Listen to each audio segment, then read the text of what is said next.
In the dust and chaos of a remote military base, one man fades into the shadows. Unseen, unremarkable, he moves among soldiers and officers, just another face in the crowd.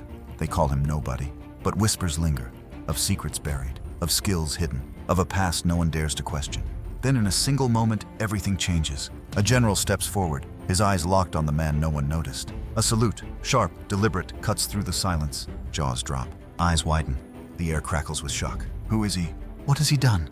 The truth waits, just out of reach, in a story where nothing is as it seems. In the dusty outskirts of a small military base nestled in the rolling hills of a forgotten province, the sun beat down on a cluster of weathered barracks. The air was thick with the hum of routine, soldiers drilling, officers barking orders, and the clatter of equipment being moved.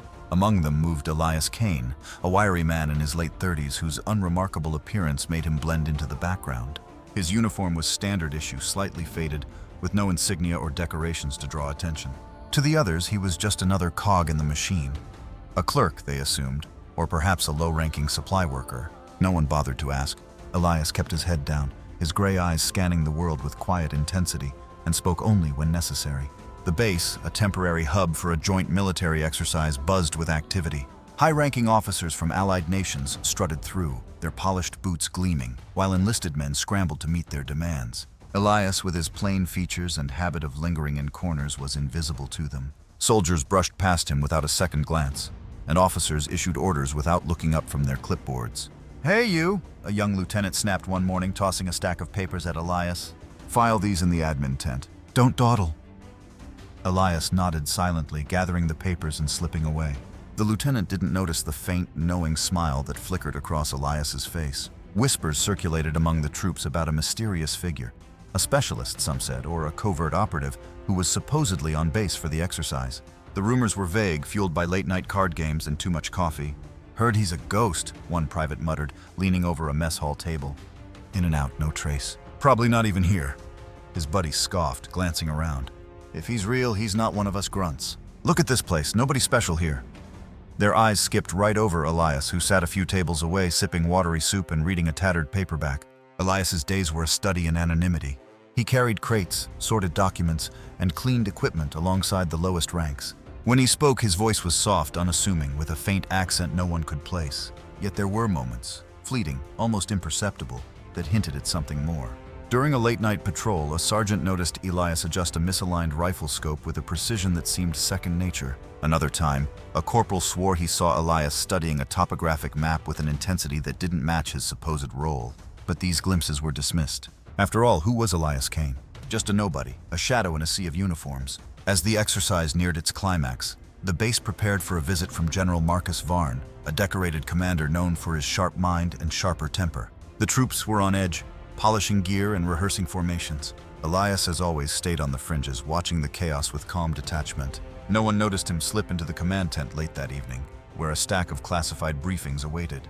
No one saw him linger over the maps, his fingers tracing routes with a speed and certainty that belied his unassuming exterior. And no one, not even the sharpest intelligence officer, suspected that Elias Kane was far more than he seemed. The morning of General Marcus Varn's arrival dawned crisp and clear, the base humming with nervous energy. Soldiers stood in rigid formation, their breath visible in the cool air, while officers double-checked every detail. Elias Kane, as usual, was nowhere near the spotlight. He lingered near the supply tents, hauling crates of spare radio batteries, his faded uniform blending into the backdrop of canvas and dust. A few privates nearby joked about the general's reputation, their voices low. "Varn's a hard-ass," one muttered. "He'll chew someone out just for a crooked badge." Elias, stacking crates with methodical precision, kept his eyes down, but his ears caught every word. The general's convoy rolled in at precisely 0900, a line of sleek vehicles kicking up gravel. Varn stepped out, his presence commanding, a tall, broad-shouldered man with steel-gray hair and eyes that seemed to cut through everything. The base commander, Colonel Hargrove, greeted him with a crisp salute, launching into a briefing about the exercise. Troops stood at attention as Varn inspected the ranks, his gaze sweeping over them like a hawk. Elias, unnoticed as ever, watched from the sidelines, his expression unreadable. A young corporal nearby whispered to a friend, "Bet Varn doesn't even know half these guys exist." His friend snickered, glancing at Elias. "Like that guy? What's he even do here?" As the day progressed, the exercise kicked into high gear. Simulated engagements unfolded across the hills, with drones buzzing overhead and radio chatter crackling. Elias moved through the chaos, delivering supplies or relaying messages when asked. But there were moments, small, almost invisible, that didn't add up. During a break, a lieutenant struggled with a jammed comms unit. Elias, passing by, glanced at it and with a few deft adjustments had it working again. How'd you know that? The lieutenant asked, frowning. Elias shrugged. Picked it up somewhere. The officer stared after him, puzzled, but the moment passed. That afternoon, a crisis hit. A critical intel packet, maps, codes, and troop positions went missing from the command tent. The base erupted into controlled panic. Officers barked orders and a search was launched. Suspicion fell on everyone, from privates to junior officers. "It's sabotage," one captain hissed, eyeing the enlisted men. Elias, carrying a stack of folders to the admin tent, overheard the accusations but said nothing. His gray eyes, however, flickered with something sharp, like a blade catching light. Late in the day, General Varn called an emergency meeting in the command tent. Officers crowded inside, their faces tense. Elias, tasked with delivering water to the tent, slipped in quietly, placing the bottles on a table and fading into the background. The discussion was heated. Varn demanded answers about the missing packet. "This is unacceptable," he growled, his voice low but lethal. "Someone here knows something." The officers exchanged uneasy glances, but no one spoke. Elias, standing near the tent flap, adjusted a radio on the table, his movements slow and deliberate. Only Colonel Hargrove noticed, his brow furrowing slightly, but he said nothing. As the meeting ended, Varn stepped outside, his aide trailing him. The troops were still in formation, awaiting his next move. Elias, carrying an empty crate, started to slip away toward the supply tents. But then something shifted. Varn's eyes locked onto him, narrowing slightly. For a moment, the general stood still, his jaw tightening. Then, to the shock of everyone present, he raised his hand in a sharp, deliberate salute, directed not at an officer, not at the colonel, but at Elias Kane. The base fell silent, every eye turning to the unassuming man in the faded uniform who paused, met Varn's gaze, and returned the salute with a slow, precise motion. Whispers rippled through the ranks. "Hufasad, who is he?" a private muttered, staring at Elias. The question hung in the air unanswered for now. The silence that followed General Varn's salute to Elias Kane hung heavy over the base, like the calm before a storm. Soldiers stood frozen, their eyes darting between the general and the unassuming man in the faded uniform. Elias lowered his hand slowly, his face betraying no emotion, though his gray eyes held a glint of quiet acknowledgement. Colonel Hargrove, standing nearby, looked as stunned as the privates, his mouth half open as if to speak, but no words came.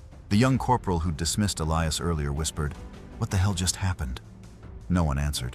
The question burned in every mind. Who was Elias Kane? Varn broke the tension, turning to Hargrove with a curt nod. "Get the men back to work," he said, his voice steady but carrying an edge that silenced further questions. As the troops dispersed, whispers buzzed like static.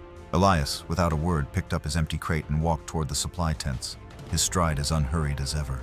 But now eyes followed him, soldiers, officers, even the general's aide, who watched with a mix of curiosity and unease. Inside the command tent, the search for the missing intel packet continued. Officers pored over logs, interrogated clerks, and double-checked every corner. Elias, tasked with fetching more files, slipped in and out unnoticed, almost. Hargrove, still rattled by Varn's salute, caught Elias's eye as he left the tent. "Kane," he called, his voice low. Elias paused, turning slightly. "What's your deal?" Hargrove asked, searching his face.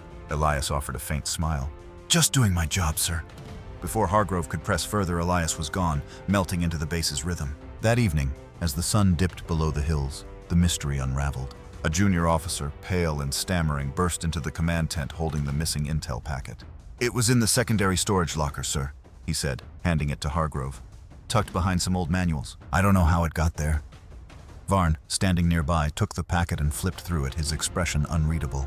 "Good," he said simply, then glanced at the door where Elias had been moments before, delivering another stack of papers. No one else noticed the look. Later, as the exercise wound down, Varn gathered the senior officers for a debrief. The troops, exhausted but relieved, milled about outside, swapping theories about the day's events. "I heard Kane's some kind of spook," one private said, leaning against a jeep. "Nah, he's probably just Varn's old war buddy or something," another replied. The truth, as always with Elias, remained elusive. Before departing, Varn addressed the base one last time. Standing before the assembled troops, he spoke of duty, precision, and the unseen work that keeps a mission alive.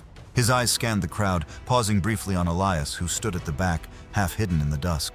"Some men don't need medals to prove their worth," Varn said, his voice carrying a weight that silenced the murmurs.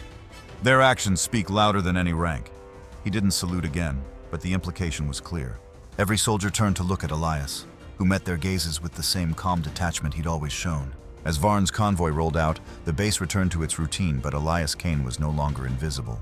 Soldiers nodded to him in passing. Officers hesitated before giving him menial tasks. Yet he remained the same, quiet, unassuming, slipping through the cracks of attention.